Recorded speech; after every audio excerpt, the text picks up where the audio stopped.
datangkan ijazah Jokowi yang asli di persidangan, selesai urusan. Saya mengerti bahwa ada maksud jahat yang terselubung, ada niat busuk di balik semua itu. Maksudnya apa? Maksudnya adalah kalau Jokowi bawa ijazah aslinya, selesai nggak kasusnya?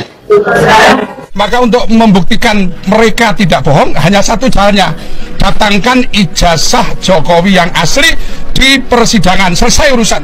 saya mengerti bahwa ada maksud jahat yang terselubung di balik semua narasi Bambang Tri, Egy Sujana, dan Ahmad Kosinudin yang terkesan begitu sederhana dan masuk akal. Tetapi sesungguh-sungguhnya ada niat busuk di balik semua itu. Maksudnya apa? Maksudnya adalah ketika Presiden Insinyur Haji Joko Widodo seandainya berkenan meladeni Bambang Tri, Egy Sujana, Ahmad Kosinudin, dan rekan-rekannya, melepaskan segala kebesarannya sebagai kepala negara, meninggalkan tahta kepresidenannya, kemudian datang ke pengadilan, maka ada satu fase yang tidak satu orang pun bisa luput dari fase itu, yakni status sebagai saksi. Jadi begini, isu mengenai ijazah palsu Presiden Joko Widodo sebenarnya hanyalah untuk memunculkan kegaduhan tetapi yang membabi buta. Jadi narasi yang menyatakan bahwa tuduhan ijazah palsu Presiden Jokowi itu ditujukan untuk membuat kegaduhan, ketidakstabilan, kegaduhan yang membabi buta, yang menyesatkan. Banyak sekali video yang memaparkan mengenai Bambang Tri, penulis buku Jokowi Undercover. Yang ditulis ada Jokowi Undercover 1, ada Jokowi Undercover 2, dan sebagainya. Dan Bambang Tri sendiri adalah si penulis buku itu. Dia menyatakan bahwa ijazah Jokowi adalah palsu. Nah, kemudian didukung lagi oleh teman-temannya seperti Bambang Tri yang sebenarnya hanyalah untuk membuat konten video. Tetapi yang terjadi justru siapa namanya? Gus Nur ini malah terseret, dan sekarang Gus Nur dan rekannya si penulis buku itu Bambang Tri sama, yaitu mendapat vonis 10 tahun. Banyak sekali yang menyatakan bahwa Jokowi yang dinyatakan sebagai ijazah palsu itu sungguh sesuatu yang tidak masuk akal. Semestinya jika pun sebenarnya misalnya ijazah Jokowi palsu, kenapa nggak dari awal? Karena mungkin jika itu terjadi dari zamannya wali kota dia nggak akan terpilih, apalagi gubernur, terlebih-lebih presiden.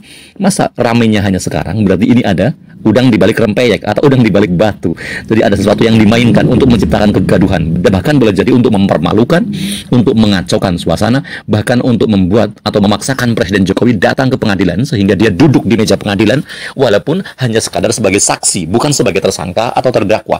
Dengan bisa menghadirkan Jokowi ke meja pengadilan walaupun hanya duduk sebagai saksi, tetapi itu sudah cukup bagi mereka, buat mereka, orang-orang yang sibuk melemparkan isu itu untuk mempermalukan Presiden Joko Widodo. Tetapi ternyata itu tidak terjadi. Yang terjadi justru 13 pengacara Bambang Tri mengundurkan diri. Vonis jatuh 10 tahun, begitupun kepada Bambang Tri dan kepada Gus Nur. Sesuatu yang sangat mengecewakan buat mereka, tetapi itulah yang namanya balasan buat perbuatan mereka yang menciptakan kegaduhan. Tujuan mereka sebenarnya menciptakan kegaduhan, huru-hara, dan sesuatu yang bising secara membabi buta. Dan mereka dijatuhi vonis 10 tahun. Cukuplah saya pikir. Nah, dalam kasus ini, apabila Presiden Insinyur Haji Joko Widodo berkenan datang ke pengadilan, maka beliau tidak akan luput dari dua status. Saksi pelanggaran pidana sekaligus saksi tergugat. Nah, fase ini yang tidak dimengerti oleh masyarakat awam. Ketika Presiden Insinyur Haji Joko Widodo berkenan datang ke pengadilan, maka meskipun dia adalah seorang presiden, dia tidak akan luput dari fase ini. Beliau pasti menyandang status sebagai saksi pelanggaran pidana dan saksi tergugat. Dan fase inilah yang sangat dinanti-nantikan oleh Bambang Tri, Egy Sujana, Ahmad Kosinudin, dan rekan-rekannya. Dan apabila itu terjadi, maka secara konstitusi, moral seorang Jokowi telah tercederai. Dan seseorang yang moralnya telah tercederai dianggap tidak pantas menjadi Presiden Republik Indonesia. Ini adalah makar yang dibungkus dengan dalil negara hukum. Sekali lagi, ini adalah makar yang dibungkus dengan dalil negara hukum. Inilah sebenarnya maksud dan tujuan Bambang Tri, maksud dan tujuan Egy Sujana, Ahmad Kosinudin, dan rekan-rekannya. Mereka berharap Presiden Insinyur Haji Joko Widodo meladeni mereka, melepaskan segala kebesarannya sebagai kepala negara, meninggalkan tahta kepresidenannya, dan kemudian mendatangi pengadilan sebagai personal, sebagai individu, sebagai pribadinya, bukan sebagai Presiden Republik Indonesia. Karena kalau beliau mendatangi pengadilan sebagai Presiden Republik Indonesia, otomatis ada pengawalan ketat dari Pas Pampres dan lain-lain. Jadi mereka sangat berharap Presiden Insinyur Haji Joko Widodo meladeni mereka. Mereka mencoba membangun sentimen di publik bahwasanya kalau Insinyur Haji Joko Widodo tidak meladeni mereka, maka Jokowi merupakan seorang pribadi yang pengecut, penakut, tidak gentleman, dan lain sebagainya. Presiden Insinyur Haji Joko Widodo tidak sebodoh itu untuk meladeni narasi-narasi sampah dari manusia-manusia bajingan berongrong pemerintahan yang sah negeri ini. Kalau benar orang-orang ini murni niatnya ingin membuktikan apakah ijazah Presiden Insinyur Haji Joko Widodo adalah ijazah asli, maka saya sarankan kepada orang-orang ini untuk mendukung wacana Presiden 3 periode. Karena yang memiliki legal standing untuk memeriksa ijazah seseorang adalah KPU. Selain itu, yang berhak memegang, melihat, menyimpan ijazah seseorang adalah orang tua kandungnya.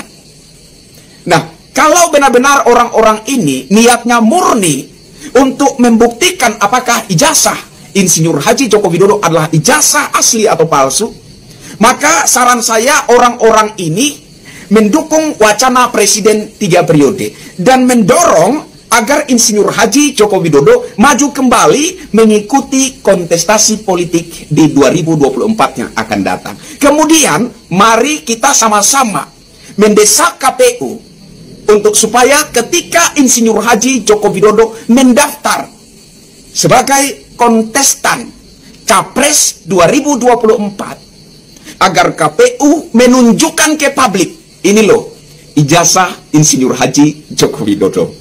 Ya kan? Logis kan?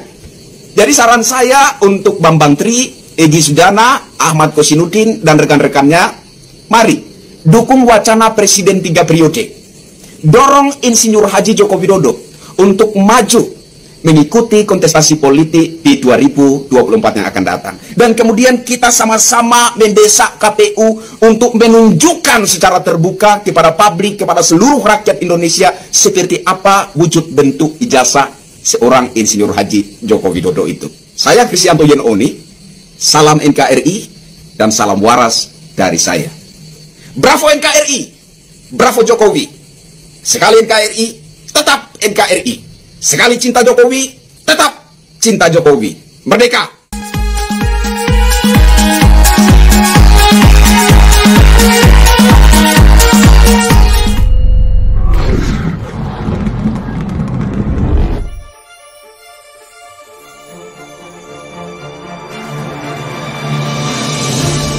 Terima kasih teman-teman yang sudah menonton video ini.